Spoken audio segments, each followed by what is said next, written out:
If you've been wanting to go on a solo trip but have been creating excuses as to why you shouldn't, maybe it's revolved around money or fear or doubt or safety, I guess, this video is for you, okay? Because for the longest time, ever since I was a kid, I wanted to solo travel, but I didn't know how, but I knew I wanted to really badly, and I knew great things would come out of it. And maybe that's you right now, okay? And here's a little fun fact for you. 100% of the people who go on a solo trip don't regret this. I just made up that fact because it's true. I have never met a single soul who's told me they've experienced something terrible on their solo trip, or they regret going, or they wish they never started it. It changes everyone's lives, whether it's to Europe or across the state. It can change your life. And I'm going to tell you what I learned in the process of my own solo trips, okay? And I went to Europe for 7 days. So stick around because I'm going to give you a bonus tip that will literally change your mind. It will change your sense of doubt and fear. I promise you. So stick around. See, the first point I want to make, the first thing I learned was, and honestly one of the most important is, guys, everyone wants a friend. When you go on these solo trips, you are not alone. You are one of hundreds, if not thousands, if not millions of people who are looking for a connection as well, who are looking to form some sort of long-lasting relationship. You know, when I went out to Europe, I met so many people in Milan, in Italy, and all I had to do was go up to them. I went up to this group of 8 people, which, you know, is extremely daunting, can be extremely scary for someone. But all I had to do was go up to them and ask if I can sit with them while they were playing a game. They were playing, like, I don't know, Monopoly or something at the hostel. And I just went up to them and I said, hey guys, I'd like to join. And you know what they said? They'd actually pulled up a seat for me. They pulled up a seat for me, and I ended up hanging out with them for the rest of the night. And I actually ended up hanging out with them the next day, traveling together. And so it's that simple. Another example is when I was in Barcelona, I did some karaoke. I built up the courage to do some karaoke, and because of that, because of my boldness, my removal of fear, I met hundreds of people who also were looking to make friends. The thing you gotta realize is, guys, this world craves connection more than ever. People go do these solo trips, people go on these experiences because they want to connect with you. They want to meet people just like you who are doing the exact same thing. So fear not, you are not alone. You will make a friend, I promise you. Okay, and the second thing I learned is how to make a decision. Guys, if you're like me, decisiveness is one of the scariest and hardest things to do. I can't even pick where to eat for lunch every day. You know what I mean? And so when you're alone, you're kind of forced to make decisions you're not used to making. You know, and that revolves around, what are you going to do? What are you going to eat? Where are you going to go? Who are you going to talk to? Where are you going to sleep tonight? It's all up to you. Your friend, your mom, your girlfriend won't be there to tell you what to do. This is an opportunity for you to grow some skin, become a man, become a independent woman, and really make these simple yet difficult decisions for a lot of people. For me, you know, I chose to go to aquarium randomly because I was really seeking a different experience. I know that's weird. Who goes to aquarium when they're solo tripping? I don't know. I fucking did it. And it was really fucking cool. You know? I went to go dine by myself at a restaurant, and as you know, as weird as that might sound, it's beautiful.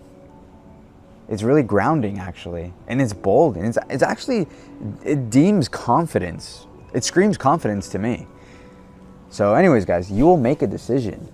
You will be forced to make a decision. Okay. Number 3 is, guys, asking for help is absolutely okay.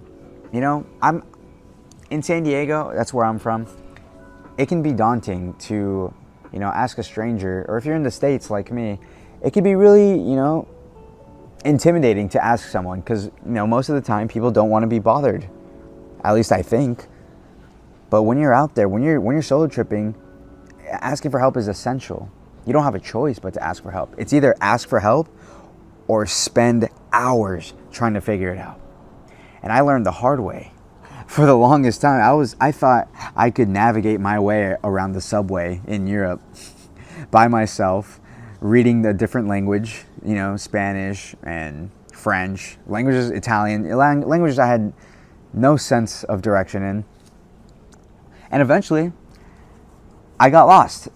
And eventually, I had to get to a point where asking for help was necessary.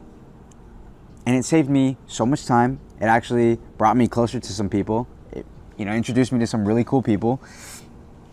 And, another example is, in Europe, there's a lot of bathrooms that require money. It's okay to ask people for help.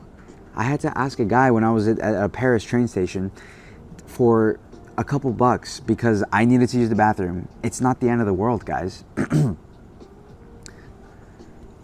People want to help. You might not believe that right now, but people want to help you. Wow, it's getting really dark. Sorry guys, the quality is not that good, okay? I'll move on to number 4. The number 4 thing I learned on my solo trip is money isn't that tight. Money is not that tight.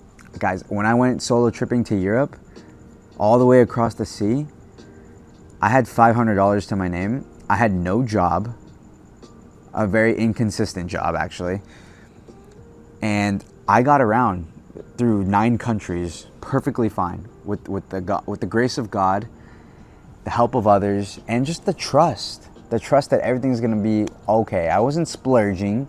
I'm not telling you to go splurge and expect everything to be okay, no. But just trust that the experiences you indulge in, the moments you choose to partake in, will fund itself. It'll all be okay. It's unexplainable. It's really unexplainable, but just trust that it's all gonna work out. The number 5 thing I learned was being alone isn't as bad. It's not as scary as you think. And don't confuse being alone with loneliness. Being alone out there, being in solitude can actually transform your life in such a positive way. When I went to Sedona, I found this tree. I forgot what it was called, but it was a tree that was by itself, and it took about a 2-hour hike to get there. Going through such an unbeaten path, a bunch of shrubs and trees and sticks, and I think I ran into a beehive at one point. When I finally got there, it was one of the most beautiful experiences, and it taught me something, because I saw a lone tree by itself, surrounded by a forest full of trees and rocks. But you know what this taught me? That the most beautiful things in life are alone. This one tree standing alone was actually one of my favorite moments, was actually more beautiful than the millions of trees surrounding it. And it just taught me that being alone can actually be a beautiful thing. And it's not as scary as you think. And the truth is, you're really never alone. You're never alone if you're willing to talk to someone. That's the thing. You're only alone if you choose to be alone. So anyways, guys, the bonus tip, one of the most memorable things that impacted my perspective on solo trips was said to me by a really good friend of mine, and her name is Michaela. And I reached out to her telling her how afraid I was to go on a solo trip. I've never done it. I'm a very charismatic person, but I feel so anxious and scared to do this. Go away, go, move. What do? I said. And she said, Sebastian, first off, it's okay. It's okay to be afraid. It's okay to be scared. It's okay to feel alone. These are all normal feelings. Every great solo traveler has experienced those exact same feelings.